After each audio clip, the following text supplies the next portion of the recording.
Hello and welcome to the Guarantee Network. We cover stories that are interesting to our viewers and we deliver content with detailed analysis. Please like and subscribe to our channel. It helps the algorithms and we are grateful that you are a part of the Guarantee community. Now without further ado, let's get right into the video. The body of a woman was discovered a month after she vanished from a Tinder date. Sydney Loof of Lincoln NE met 23-year-old Bailey Boswell on Tinder, and the two arranged a date for November 15, 2017.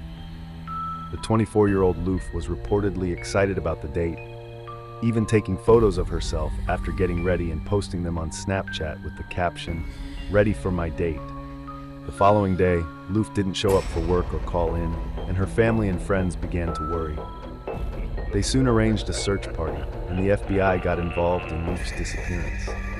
Investigators were already looking into Bailey Boswell, the woman whom Loof was last known to be with, as well as Boswell's roommate, 51-year-old Aubrey Trail. Boswell and Trail's stories changed multiple times, but Trail eventually confessed to murdering Loof after her body was found dismembered in a rural area a month after she vanished. Boswell and Trail were arrested and put on trial for Loof's murder. A jury found both parties guilty, and Boswell was sentenced to life in prison, while Trail received the death penalty. A medical student's boyfriend, whom she met on Tinder, allegedly killed her. Medical student Francia Ruth Ibarra met Emmanuel Delani Valdez Bocanegra through Tinder when they were both 26 years old. The two went on several dates, but during their last meetup on December 3, 2016, Ibarra went missing. When police went to Bocanegra's Mexico City home to question him regarding Ibarra's disappearance, they discovered human bones in a garbage bag. Police believe Ibarra may have turned down Bocanegra's sexual advances, which perhaps angered him and led him to kill her. Allegedly, he then dissolved her body in hydrochloric acid and left the bones on his apartment's balcony. Bocanegra was later arrested for Ibarra's murder. A woman's boyfriend killed her after seeing what he thought was a Tinder notification on her phone. Jordan Matthews was a 23-year-old man from Cardiff, United Kingdom, who killed Shikshi Bai, a 24-year-old woman whom he was dating, in August 2016. Matthews reportedly saw what he thought was a Tinder notification from someone named Ben on Bai's phone. The couple then got into an argument that turned physical when Matthews began beating Bai, breaking her jaw and several ribs. Bai later died at the hospital as a result of her injuries. Matthews was arrested, and his trial revealed he was both physically and verbally abusive throughout the relationship. Investigators later discovered that Bai didn't even have the Tinder app on her phone. Matthews received an 18-year prison sentence for his crimes. A man tried to kill his wife so he could be with a woman he met on Tinder. In 2015, 37-year-old British Army Sergeant Emile Cilliers allegedly tried to kill his wife, Victoria, on 2 different occasions. Cilliers was apparently in a considerable amount of debt and had taken out a sizable life insurance policy on his wife, reportedly upwards of $160,000. Cilliers also begun a relationship with a woman he met on Tinder named Stephanie Galler, and when he was unable to leave Victoria for Galler, he began planning his wife's murder. One night in 2015, Cilliers caused a gas leak in the couple's home, then left 40-year-old Victoria in the house while he went to stay elsewhere. However, the plan failed and Victoria Cilliers survived. Cilliers then suggested his wife go parachuting, and when she agreed, he allegedly tampered with her parachute. When Victoria's chutes failed after jumping 4,000 feet above Wiltshire, England, she sustained multiple severe injuries, including a broken collarbone, broken ribs, and a spinal injury. Cilliers received an 8 and 18-year prisons for attempting to murder his wife. A man murdered his ex-wife's Tinder date in front of her.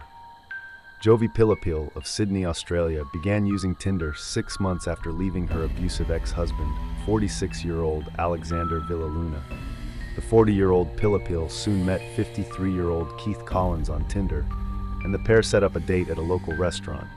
On March 30, 2017, the couple dined at Hornsby Westfield's Kangnam Barbecue. Villaluna had reportedly been stalking her and was able to track her location. Villaluna showed up at the restaurant and asked Collins what he was doing with his wife before stabbing the man to death. Villaluna then stabbed Pilipil several times, but she survived her injuries. After the stabbings, Villaluna calmly walked out of the restaurant. Villaluna was subsequently arrested, found guilty of murder, and sentenced to 30 years in prison.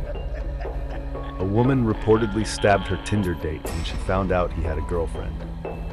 In February 2015, 26-year-old Alana Rose Jones from Brisbane, Australia, matched with a man on Tinder.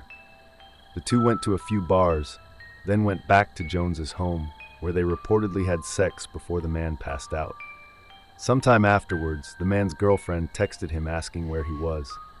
Jones saw the text and called the woman, telling her the two had just slept together. As the man awoke, Jones stabbed him with a kitchen knife before ordering him to leave. Jones then called police and said she had stabbed a man who tried to attack her. The man survived his injuries, and Jones was arrested. She avoided jail time by pleading guilty to assault charges. A Tinder enthusiast murdered his ex-girlfriend shortly after they broke up. In 2016, 38-year-old James Wu of San Francisco, CA, murdered his ex-girlfriend, 33-year-old Julie Turrison. A few hours after Turrison was reported missing on April 22, 2016, her body was discovered handcuffed to the door of her van inside a storage unit rented by Wu. An autopsy found that Turrison died from 7 gunshot wounds. An employee at the storage unit claimed Wu asked some strange questions about his unit prior to the discovery of Turrison's body. Wu allegedly asked if his unit was under surveillance and if he was allowed to store a vehicle inside. Investigators reported that Wu was a Tinder enthusiast, and authorities assumed that was how he and Turrison met. Wu was later arrested for murdering Turrison and found guilty in 2018. He was subsequently sentenced to life in prison without the possibility of parole. 3 women stabbed a man during a Tinder date. In 2017, a 26-year-old Ghanaian man named Augustine, his last name has never been released, had been living in Melbourne, Australia for a few months when he met 3 local women on Tinder. The women allegedly asked Augustine if he could give them a ride, and he agreed to assist them. Augustine picked up the women on August 26, 2017, and gave them a ride from Richmond to Sunshine. Once they arrived, the 3 women demanded his car keys and proceeded to stab him, leaving him for dead and taking his car. Augustine, with stab wounds to his head and chest, managed to attract the attention of residents who called for help. He received surgery and survived his injuries, but whether or not his attackers were ever brought to justice is unclear. A doctor fended off a man she met on Tinder after he tried to kill her. In late 2016, 28-year-old Dr. Angela J. from Port Macquarie, Australia, met 36-year-old Paul Lambert on Tinder. Lambert reportedly became possessive when Jay went on vacation a couple of weeks after they began dating, calling and texting her excessively during her trip. Jay broke up with Lambert 6 weeks after they began dating, but Lambert continued to harass Jay, who eventually had to get a restraining order against him. Lambert continued to call and text Jay, warning her he was going to take his own life and that she was not safe because he had keys to her home. 4 days after Jay filed for the restraining order, she arrived home to find Lambert hiding in her closet. He jumped out and repeatedly stabbed Jay while pouring gasoline over her. Jay managed to escape the attack and went to a neighbor's home for help. In all, Lambert stabbed Jay 11 times. Lambert left the residence after the stabbing and was later the target of a police chase. The police ended up shooting Lambert, who died from his injuries, taking Facebook creeping to a new level. I went on a date with this girl for just a week ago. Her level of intensity was instantly suspicious, being overtly sexual on WhatsApp before we'd even met, making longish-term plans, talking about our date like there was some magical serendipity. So she was a bit weirded out when I told her I was divorced.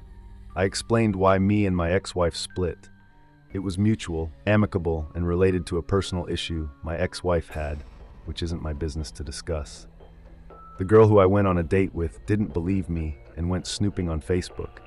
She somehow found my ex-wife on Facebook, which is incredible, as I don't have Facebook, so she didn't find her that way.